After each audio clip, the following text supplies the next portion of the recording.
Hi, everyone, and welcome to Refocus. Of course, again, Refocus is our show, and it's the acronym actually is Real Females Offering Clear Understanding and Support. I'm one of the hosts, Melinda, and I'm going to have my other two hosts introduce themselves, and then I'm going to introduce our guest for the hour. Good morning, everyone. Once again, it's a pleasure to be with Refocus. I'm Catherine Benton Jones. I'm a community activist, as well as a pastor, as well as an educator, as well as an entrepreneur in the East Baltimore communities, where I have been residing for the last almost 60 years. I'm very, very excited about Refocus because it introduces us to new and better ways to reproduce ourselves. Hi, good morning, Baltimore. My name is Linda. I was born and raised in Baltimore. I love Baltimore.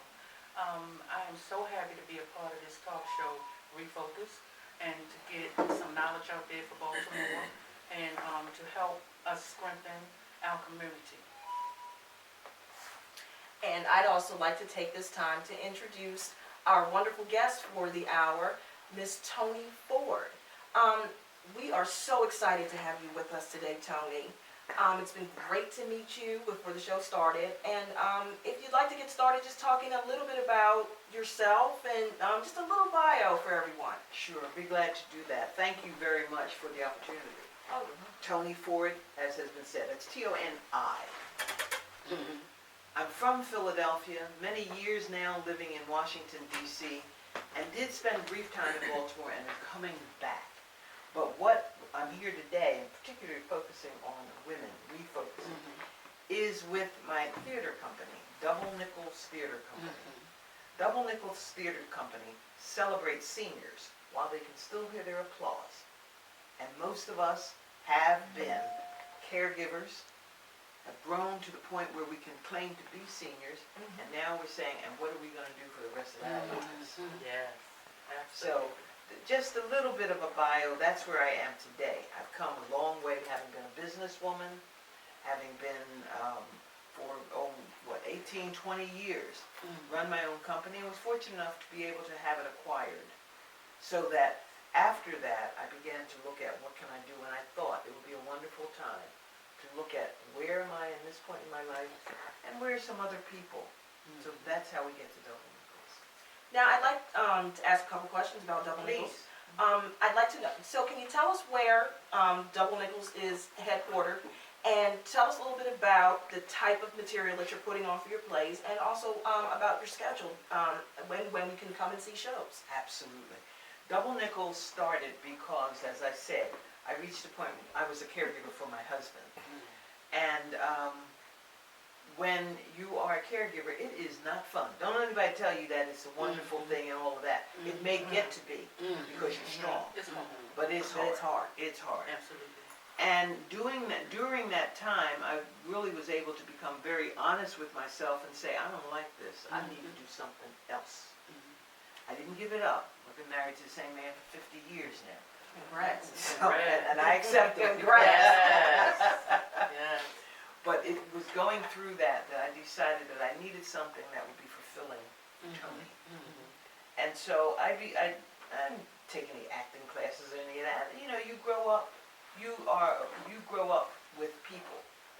You get stories from your mother, your grandmother, your father, your grandfather. Very true. That's what I wanted to do. I wanted to recall them. I wanted to remember those stories.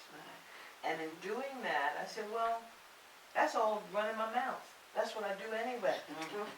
how can we make this so that it's of value to neighbors and everyone else? That's where the recording of the stories. Wonderful. So they are true stories that we collect from people that we have in our neighborhoods, that we have known, that are relatives, and we take the Armed Forces Retirement Home has been a client for like 7 or 8 years. And this is really important when you were telling me about this earlier, so yeah, if you could expand on that a little bit. Well, what we do, first of all, we don't have a site, a specific site. That's overhead. Okay. We keep our overhead to a nominal amount. Okay. We can come into your home. At the Armed Forces Retirement Home, you have seniors that live there. We have a contract with them, and we gather their stories, and then we perform them. Oh. We have performed at the Kennedy Center. Wow. We're headquartered. What has happened is that it's the content, it's the love of your culture, it's the knowing of your people, and then to actually put together programs. Wonderful. We rent places for performance or for rehearsal and performance, and that gets very expensive. So we've started live streaming. We've started actually having YouTube videos. But what we actually are looking to do is to celebrate these people who frequently are in homes or in their own home, can't get out, don't have transportation to move about, and we forget about them.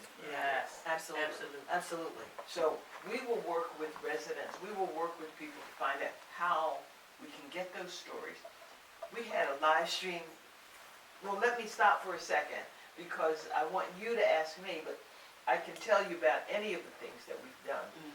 I do have a question. Would you agree that this is in the African tradition of griot, of the storytelling, passing along the stick and telling the stories? Yes and no. Yes, because that's where we come from. That's what's important. That's the value. The no is we live in a technological society, in a technological age where oral traditions are important, but they don't preserve unless we preserve. And in order to preserve, we need to, I believe, use the technology. Oh, yes. I agree. So it's techno-griot maybe. I like that. I like techno griot. Techno griot. Yeah, that really works. I I really like that. I like Okay. that. Now, what age do you consider seniors? Well, when we started, I said, you had to be willing to admit you were 55. And to admit, I'm it. But let me tell you something. When we began putting on these productions, we realized that we needed gaffers and grips, and we weren't climbing no ladders or doing what. We said, hey, wait a second. Let's let the babies come in here and show us how to do it. To do that kind of work. And then we rolled into teaching them how to talk to their seniors, their grandparents, who sometimes are not seniors anymore. Yes. But yeah, it's very true. Yes. So what we're trying to do is encouraging them to talk to people older than they and finding them. Okay. Okay. Because sometimes people don't want to talk to you because they think that you don't know anything because you're old. They forget you don't get old being dumb. Dumb. No, you don't. Wisdom. Wisdom. And it's an untapped resource. Now, I asked that question because I'm almost 60. Do I qualify? I'm 74. You go, girl. You Okay, this the baby. But we have a baby. We have a baby on the team. We have a baby on the But remember, she also brings a lot of wisdom for the years that she's been on this earth. And I tell you something else. We need everybody we can get. Yes. It doesn't matter the age anymore, as That's long right. as we do what we focus on cross-generational Yes. I like and that. cross-cultural. I like cross-generational. And cross-cultural is important as well Yes. in a society of inclusion. Yes. So I really do. I like that. Exactly. And when we started, you start somewhere. Right. You know, at the time, seniors, 55, yeah. But as you begin to spread and see what's needed, what's interesting, what's required, you allow yourself to be Absolutely. flexible. So we include, on the younger end, those are, I'll tell you a story there.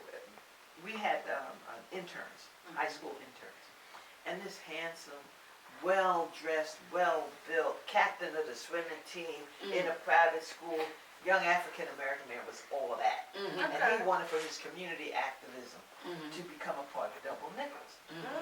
So we said, okay, and we were teaching him how to collect stories, and we took him up to the Armed Forces Retirement Home. He gets in, and he's all that, right? So we're sitting there, and I said, I won't call his name, introduce yourself to the residents. My name is Jordan. This man in the back said, hey!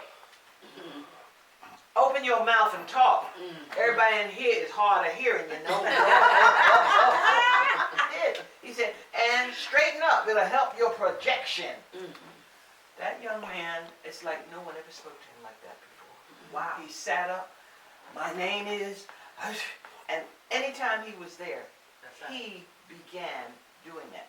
It may have been intimidation, it may have been whatever, Right.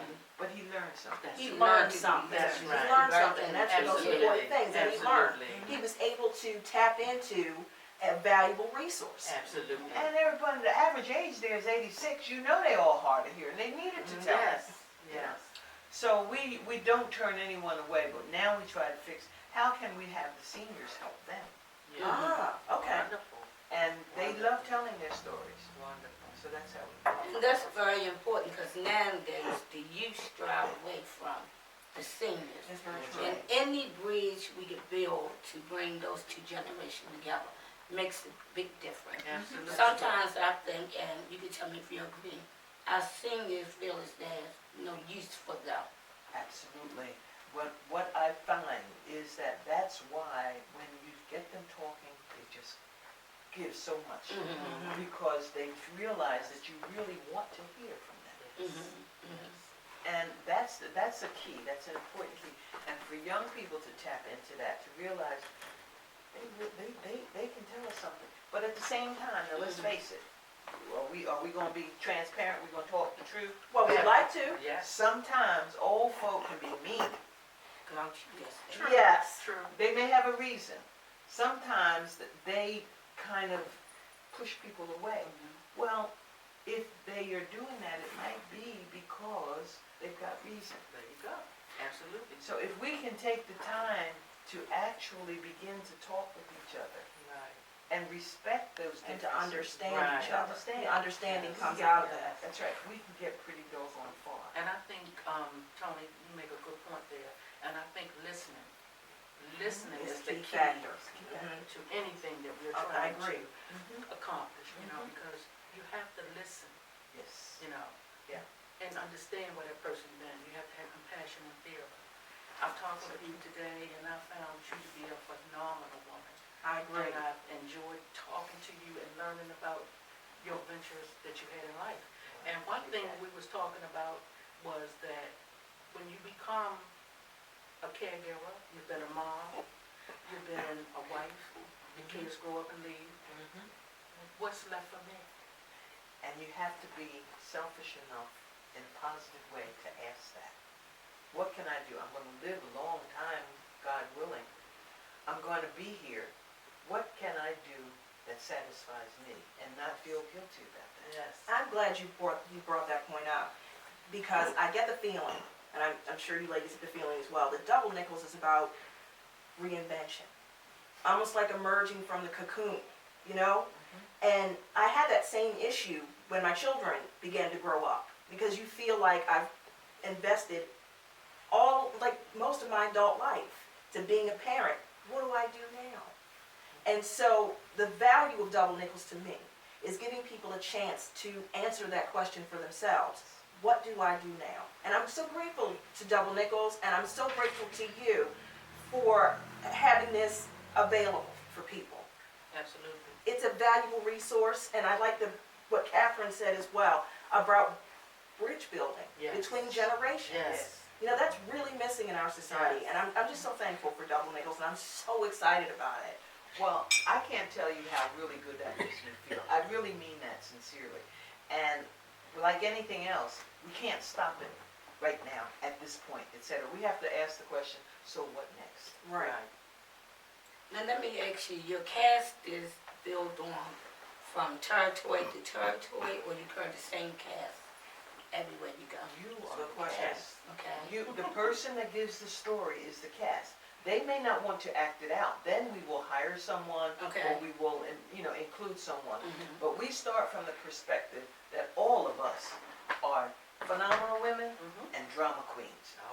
Oh, I love it. And we can act out our own lives because we have. Yes. Oh, boy, Yes. yes. We have. Yes, So absolutely. it's like, tell me about, we'll start with something about a question.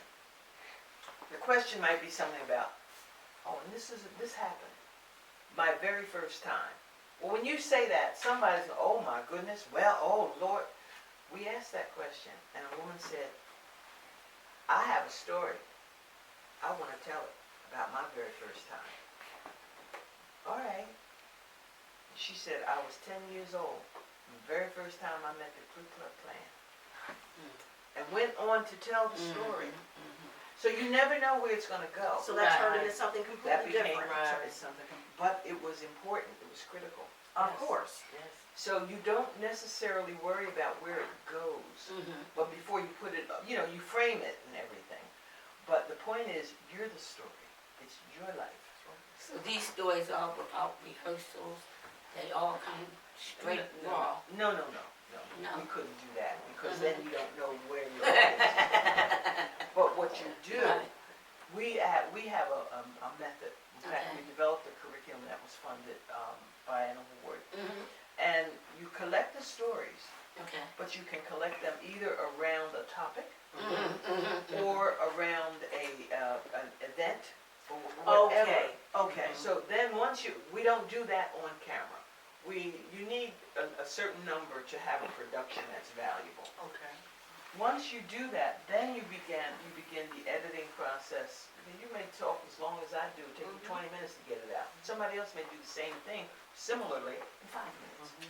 So you have to edit and circumscribe, but you get those stories. Then I write a play around Go, them. okay, okay. Okay. So you're also You a can playwright. Yeah. I You can guess. add that to your list of accomplishments. Yes. Example, the one that we did at the Kennedy Center, we wanted to do around weddings. Mhm. Oh, okay. And I wrote the play around the weddings. But each story that was told was a true story. And what I'm saying was, I wrote the story around a couple that supposedly was getting married. And they, in order to save money, took the metro to the Kennedy Center. Well, that was just hyperbole, all right? And on the way to the Kennedy Center, the cake was lost. So there's your storyline. I Right. see. And then once you get there, all these different people in the wedding Mhm. had stories, but all those stories were true. Mhm. Oh, okay. So Interesting. Very So interesting. it is a creative process. Mhm. It's not just the griot. That makes a big difference here because it's not just the telling of the Mhm. story. Right. Mhm. It's And- the actual compiling of the stories and the playwriting and the editing, so it's all a Mhm. process. Exactly.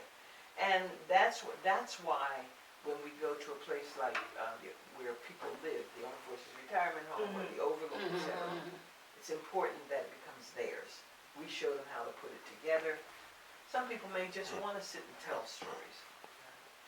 It depends about, where you are in your own Absolutely. profession. We all have a story.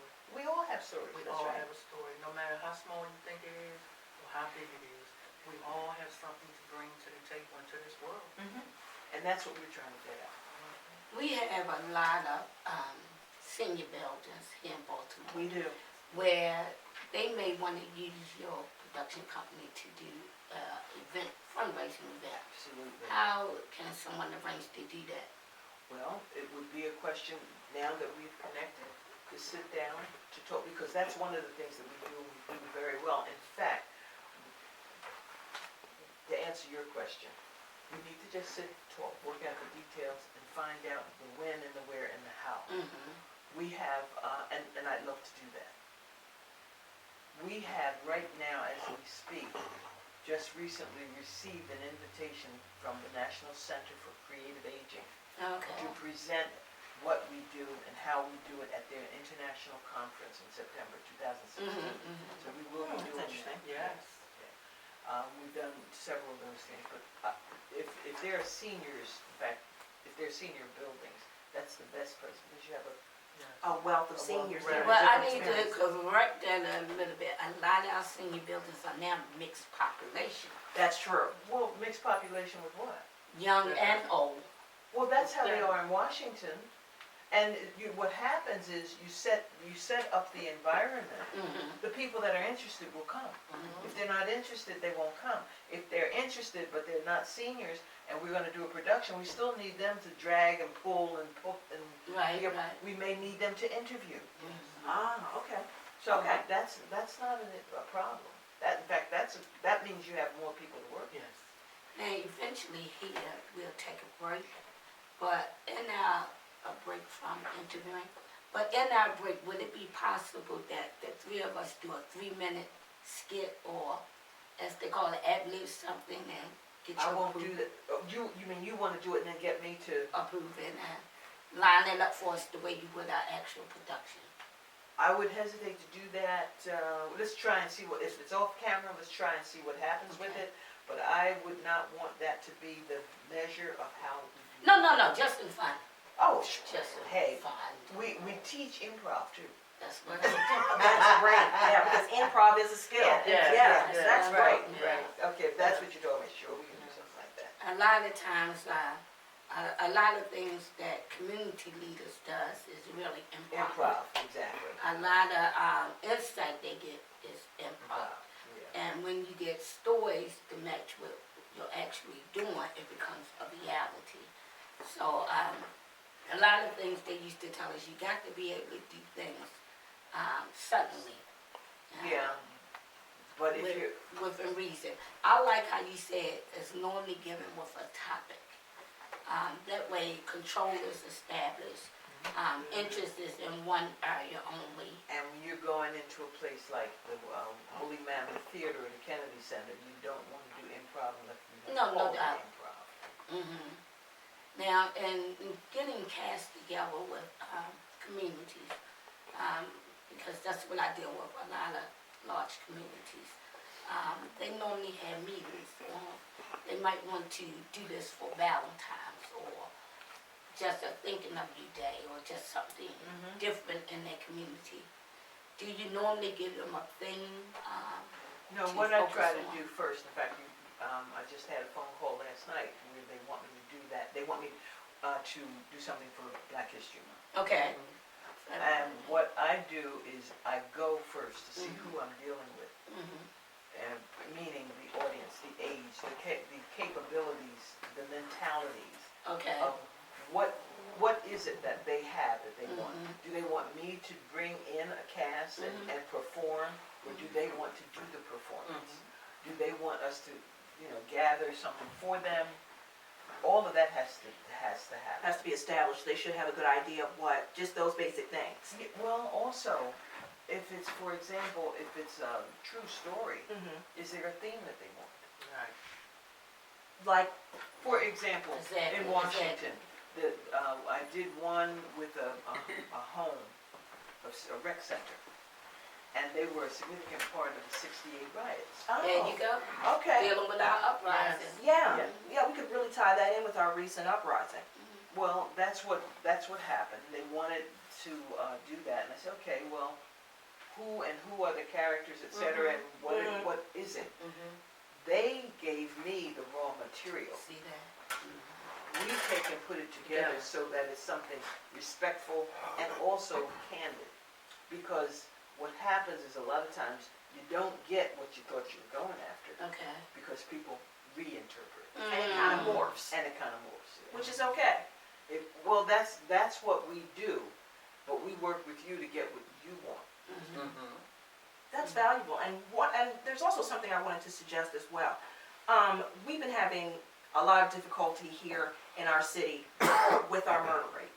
And I wanted to try to do something, maybe we could try to do something, there's a lot of seniors in buildings who are grandparents of murdered children, simply because of the increased violence here. Yes. Is that a topic that maybe, We will go wherever you want to take us. Fantastic. And if we go down that lane, if we run into any challenges, we come to you to say, hey, how do you want want to handle this?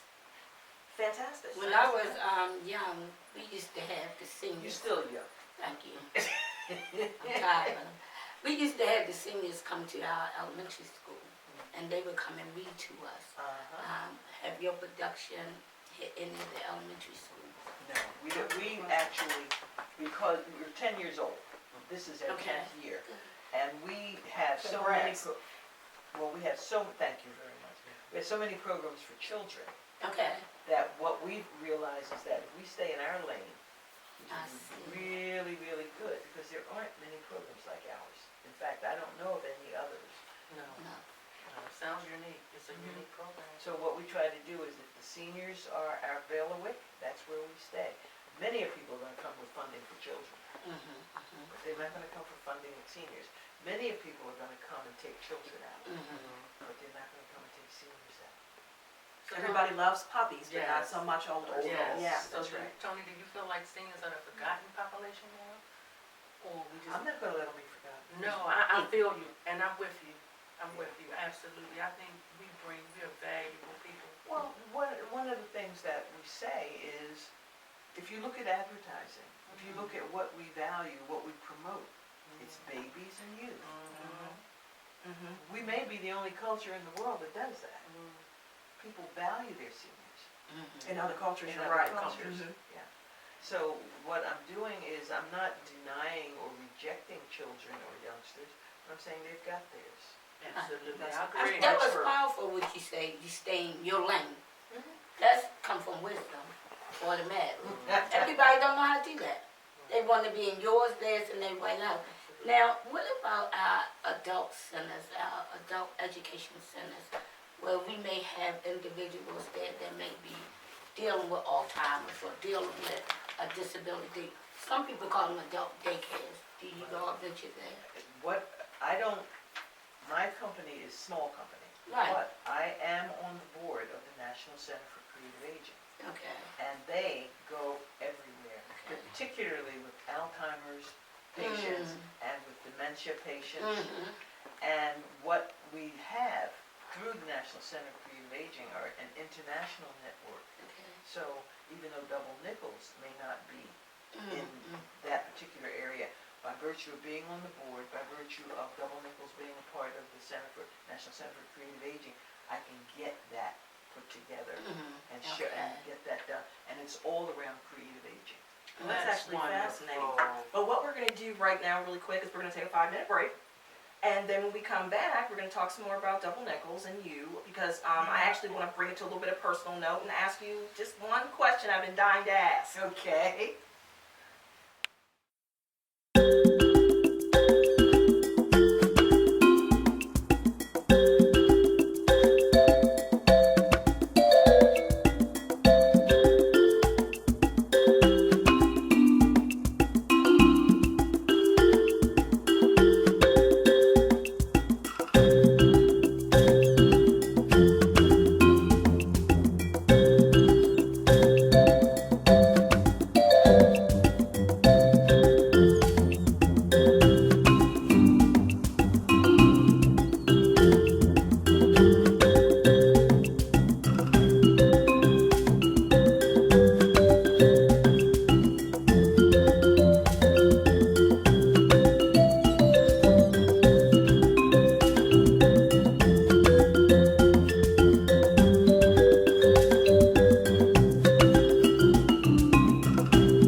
Double appreciate that. Nickels Theater.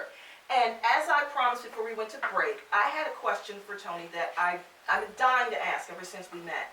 And that question is, what is it that you contribute, what do you attribute rather, to your longevity? Because, not to remind everyone about your age, but you are 74, correct? Yes.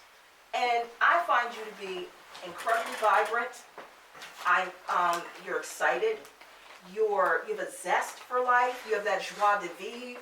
You know, you're very atypical for someone your age. And I wanted to know, what do you attribute your zest to? Wow. Thank you, first of all. That's a lot of compliments. I really mean it. Well, I appreciate that. I guess I'm thinking about it and I'm processing it as I'm talking with you. I come from a long line of long livers. That's the one thing. Okay. My grandmother, great-grandmother, father, my father, I'll stop for a second, because my father, when he was about 89, told me, he lived with me, that he wanted me to get him a place at the Armed Forces Retirement Home so that when he got old, I he like had a place that. to go. I really like that. Well, he drove ridiculously long, and way into his 80s, and Wow. he had this lady friend, and I didn't see her, and I said, Dad, what happened to Miss? And I can't remember. I had to quit her. She couldn't get up in my Jeep.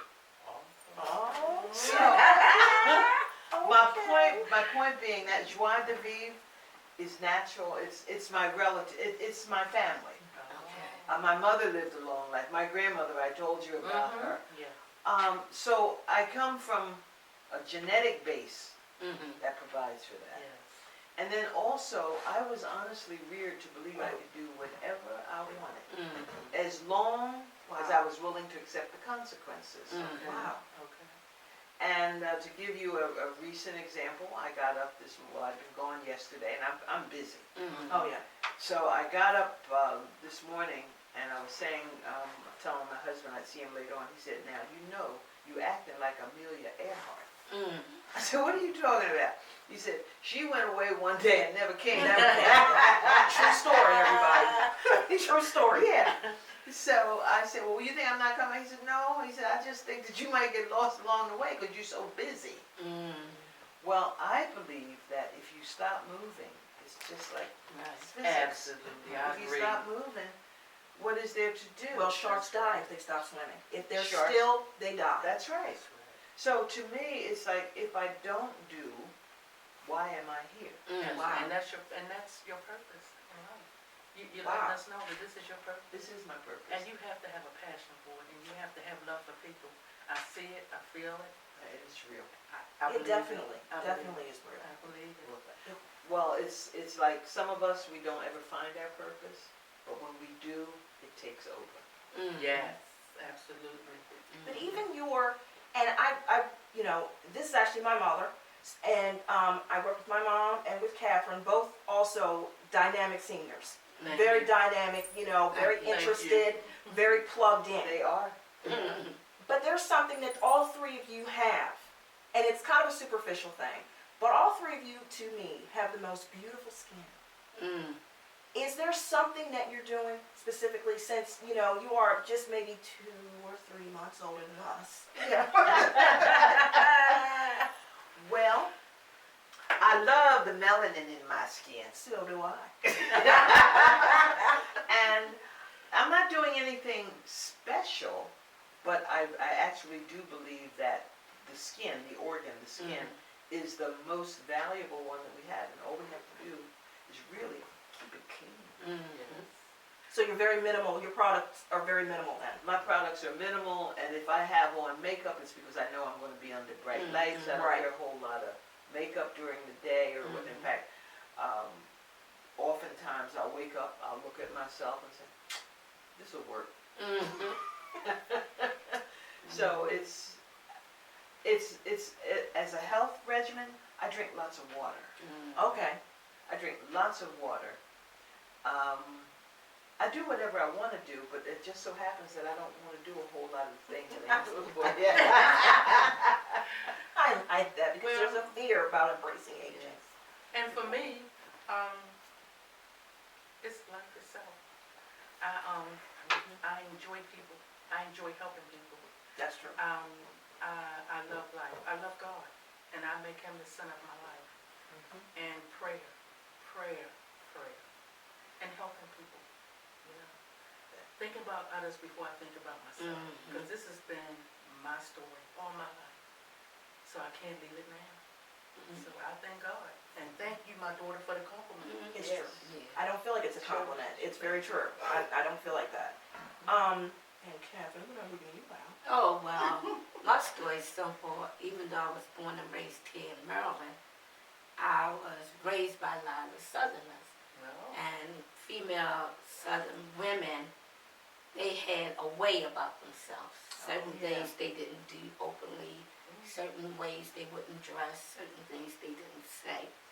And my mom's, she passed in 2010. She always say, I remind her of her mother, because there's only a certain way I know how to be. The number one protector of preserving yourself is, I don't have a self-esteem problem. You I certainly accept don't. me for who I am and where I am. And that's my motivation, and that's what keeps me going. I'm like you. Normally it's only caress soap. But your within energy is what really preserves you. And when you got too many things cluttering your mind, who should I be? You're Where right. should I go? You're right. Absolutely. You're right. Ages. Yes. And laughter. Let's not Oh, forget yeah, laughter. laughter. Yes, is let's not critical. forget that. Yes, Laughter. laughter is critical. Yes. And you know, Linda and Catherine both caused me to think of something. Okay. Stress Oh, is the only killer. Number one. So one of the things that I know that I actively do, I leave negative people alone. Yes, Lord. If I see something Awesome coming at advice. me that doesn't work for me, etc., I look at it and try and figure out what do I gain by having it, what do I lose. but were you always And this then- way? How did you get to this point? Because so many people, so many women, myself included, have problems doing that, problems saying no. Well, for me, there was what I call a C, a significant emotional event, and that was my own husband's illness. When I became a caregiver, because he almost died, and it was tremendous stress and Traumatic. I mean, you think about and Linda, you probably know this. You're trying to deal with this person who can't do anything for themselves, Yes. and then the mail is coming in talking about the bills, Oh, and then there are duplicates, and then Oh, so many yeah. bills, Yes. and you Come have on to. now. You've never Yes. done this stuff before, and you got to figure all this out. It's like an avalanche. It's like an avalanche, and I had someone say to me, Kelly, let it all sit on the table. There 'cause you it go. ain't going nowhere. That's for sure. Amen. And when I was able to learn to understand that no matter who it is or what it is, they can't manage you unless you allow it. That's right. Amen. I was able with time, it took a long time to just say, this ain't worth it. And I just had recently to do that. This ain't worth it. Now, did you always feel so good about yourself? Oh, yeah. I mean, that from the time I was a little thing. I was the first child. I was the first grandchild, the first great-grandchild. They say I started walking at 10 months old, but my feet didn't touch the ground until I was 2. So there was never any self-esteem issues or anything. There you go. It That's was self-esteem. literally, That's good. what do you mean I can't do that? There you go. That's right. That's it. That's Never how let I nobody was tell taught. you nothing that you can't do. All you gotta do is be willing to take the consequences. If you mess up, it's your That's- fault. that's It's not true. anybody That's else's. But very you true. got to be able to take open criticism as well as compliments, Very good point. or there would be no But balance. they will be Very My good. mom Okay. taught me, being the oldest like you were, and learning to keep mom's business in the house. You learn to prioritize things. But one of the main things she taught me that I share is, because you live in the ghetto, you don't have to be ghetto material. Oh, no. I love that. Absolutely. I love that. Absolutely. It's not where you Absolutely. live, it's how you That's live. how you, And I then think we being- was talking about that this morning. and being raised in public housing, my peers in public housing reminds me, you're not from here, you don't act like us, because I won't speak Ebonics, I don't talk slang, I choose not to. I choose to dress the way I like to dress. Absolutely. And your identity it's very important. And my question to you is, because of the authority and the power invested within you to create awareness in someone's life, have you ever been classified as a woman having too much power? Good question. Because you know our society can't deal with us colored women. Let me, With all that power. well, let me say like this, that's their problem. It's not mine. Oh. It's not mine. So I don't know how people have classified me. I felt the results of Okay. their passions or their perceptions. But I don't take, when I say about stress, I don't take other people's issues as mine. And that's normally how a woman of authority and power really is. Because you know your capabilities. Yes, and I don't. And you don't apologize. flaunt That's them. right. You just release And that when- energy. And when you know who you are, nobody can take They that can't from take you. that from me. When you know who you are. And I don't say it arrogantly, and I thank you for No, asking me, and because I can receive see- it the way yeah, you said it. Yeah, because to me, when we talk about what women do to other women, women do this, Exactly. etc. Give me a break. Mhm. Now, if what you have are issues with me, they are your issues. Absolutely. Absolutely. And if we can, and that's, I have a daughter, and I have brought her up the same way. Mhm. Brought her up the same way, and I watch her now. She's 46, Mhm. and I watch her, and she is awesome. Look at that. She is awesome. But look at moms. Right. She had a role model. And I have to also say, because he's not here to say it for himself, Pops. I know that's right. He, It makes a difference. it with makes you. a difference, and he's Yes, been it there does. 50 years. Amen. Yeah, so. That's a story in itself. It is. When children can see that having a mother and a father. Yeah. I was blessed to have that. I was It too. makes a big, Yes. big Yes. difference. Yeah, that's Especially yes. in low income environment. Yes. And with our seniors, a lot of them had that. That they need to remind our world how important it is. Yes. How important they are. Yes, my parents was married for 53 years. Oh my And God. that's very rare now. Yeah. You know, Very people rare. get married today and next week they're divorced. Mhm. Or looking for a divorce lawyer. We're trying to. But I was blessed, my parents was married for 53 years before they passed, you know. Anybody here, parents have a prenup? No. Yeah, You know how you, How do you prenup on 10 cents? and you say, well, if you do it to me, if you're gonna do a prenup, that assumes that you figuring something ain't gonna work That's out. right. That's What right. is It's a foreshadow, yeah. That's Yeah. right. It really is. Do you That's have right. couples involved, the senior couples involved in your productions? We haven't had, it's not that we wouldn't, we Okay. just haven't. If you, Okay. But you're not opposed to that at all? we're not opposed to anything that's about living and about people and about getting the stories out, because people today need to know that whatever has happened will happen again. And whatever has not happened is only because you don't know. But did Solomon say that there's nothing new under the There's sun? nothing new under the Just sun. goes away and comes back. Well, I'm glad you mentioned Solomon, because in your releasing the energy to those that would be in your production, would you say your organization is based one way, or non-denomination, or non-community? I have never defined or Okay. addressed our productions on the basis of a faith. Go now. Okay. And the reason for that is that I accept people where they are. Okay. Amen. In my own family, we have run the gamut, Didn't and I take them all Mhm. as they are.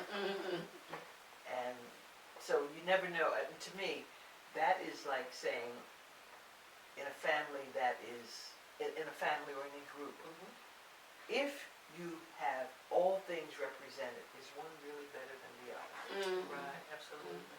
I agree. I like that. I like that. I agree. What would you say is your greatest accomplishment? My greatest accomplishment is rearing a child that is my best friend. Wow. Talk about that a little bit. Well, my mother and I were 14 years apart. So it was like, and she was the oldest. So my aunts and uncles, they were like, we were all the same age. Mhm. Wow. Okay. My grandmother was like the mother. And I remember my mother would try and tell me how to do something. I'd go to my grandmother and say, can't you do something with your daughter? She's getting on my nerves. Yeah. Translate, my mother and I were not very close Okay. until much, much later in her life, like in her 70s or whatever. Wow, okay. And because of that, and because we both were exceptionally strong-willed people, and we didn't get, I mean, we just clashed. Too much alike. Too much alike, yeah. I made myself a promise that if I had a child, boy or girl, Mhm. I would not have the relationship with them that I had with my mom. So that was a And I conscious know- effort. Yeah, and well, you never know where that's gonna go, because I actually did try very hard, and I had a daughter. So it was a very interesting dynamic there. And she had to hit those teen years, so I wanted to put her in a box and let her freeze. You know, Don't so we she's all? 22, right? Don't we all? And so it wasn't easy or anything, but her father. I mean, there were things that came into a dynamic that helped that.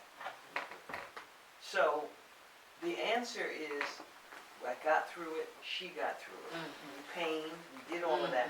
But today, she says, we reverse roles, she calls me her child. But we are very close. And that's good. That's a wonderful thing. I mean- And that's how me and my daughter is. It's because all the other things, and I have been fortunate, been blessed to accomplish a lot in life, those were because of gifts that I was given. It wasn't because that's something I did. This was something that was consciously done. That's very telling that of all your accomplishments, that is the one that you feel is your greatest, is your relationship with your child. And not a lot of people, it's so inorganic in the sense that a lot of people will tout their own, well, I established my own bank, and that is my greatest accomplishment. But you're saying that your child is your greatest accomplishment. That's very telling. It is. It's really. It's touching. It is. It is. Interesting, because well, I have done a number of things that you can read about them, you can Google them, you can do any of that sort of thing. And they're all history, they're all past. My daughter's still alive and part of me. That's what I like that a lot, because this is coming from someone who I consider my children the only really important thing I ever did. So I can completely relate to that. The other things are jobs, they're experiences, Exactly. they're Right. opportunities to Right. give and get. But this is another living This thing. is Yes. another living, it's part of me. Yes, and that's how I feel about my 5 children that I raised. And every day that I see them grow and become productive people in this world, respected people in this world, it makes me feel like I've done what I need to do. And I'll tell you something. And I love this part. I do.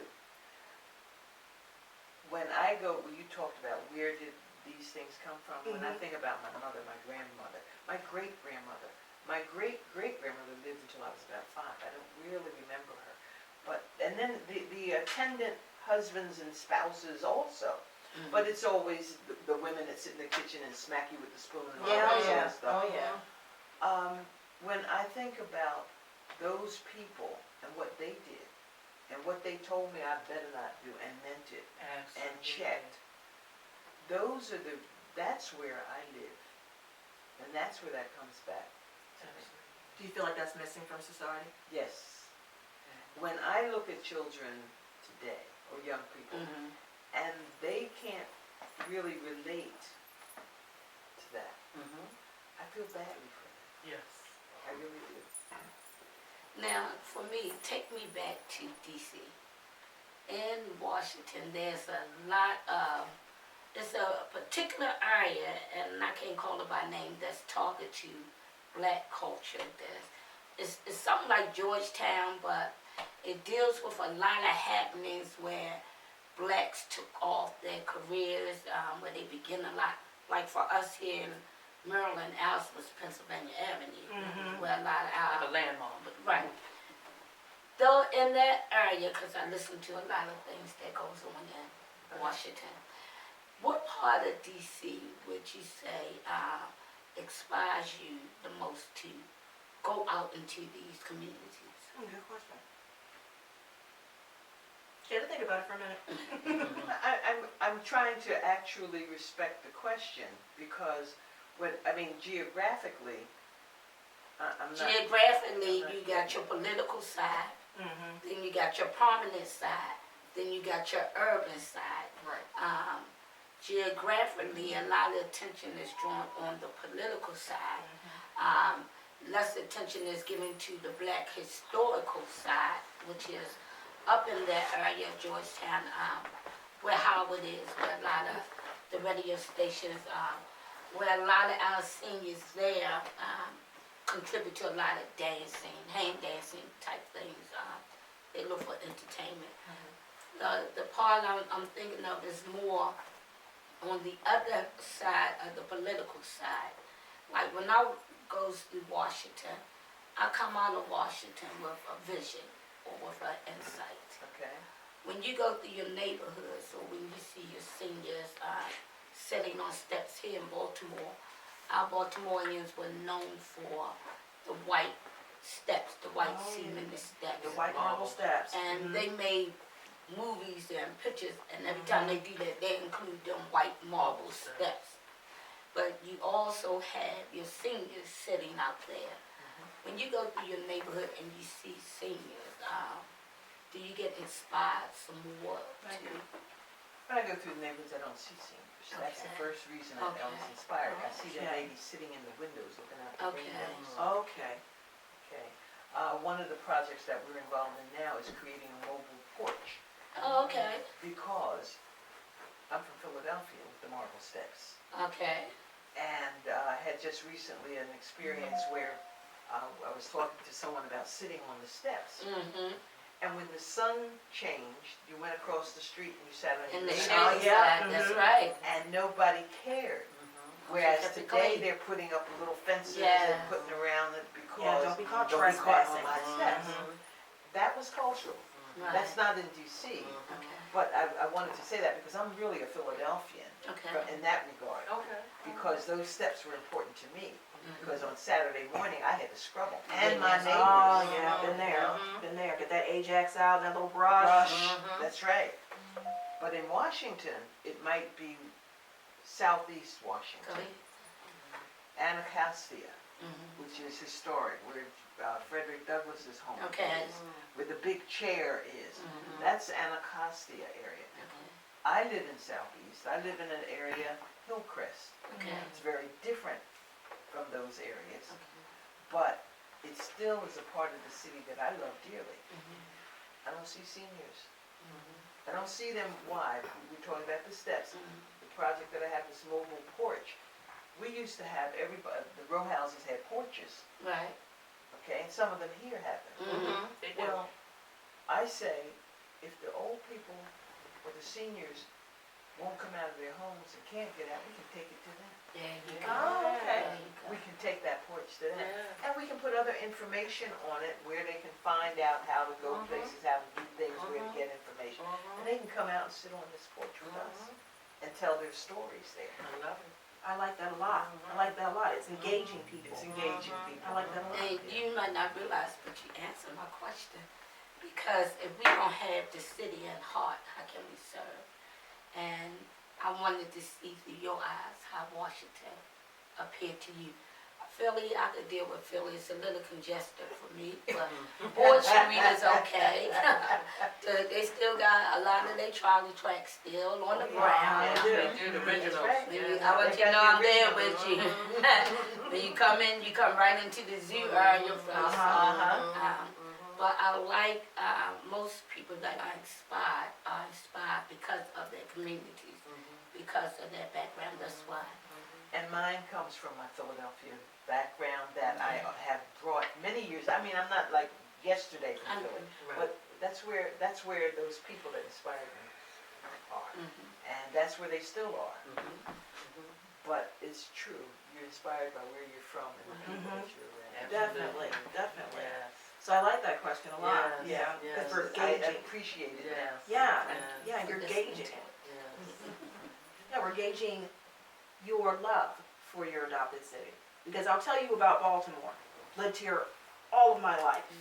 And Baltimore, people who are here are passionate. So what we're gonna do now is we're gonna take another break.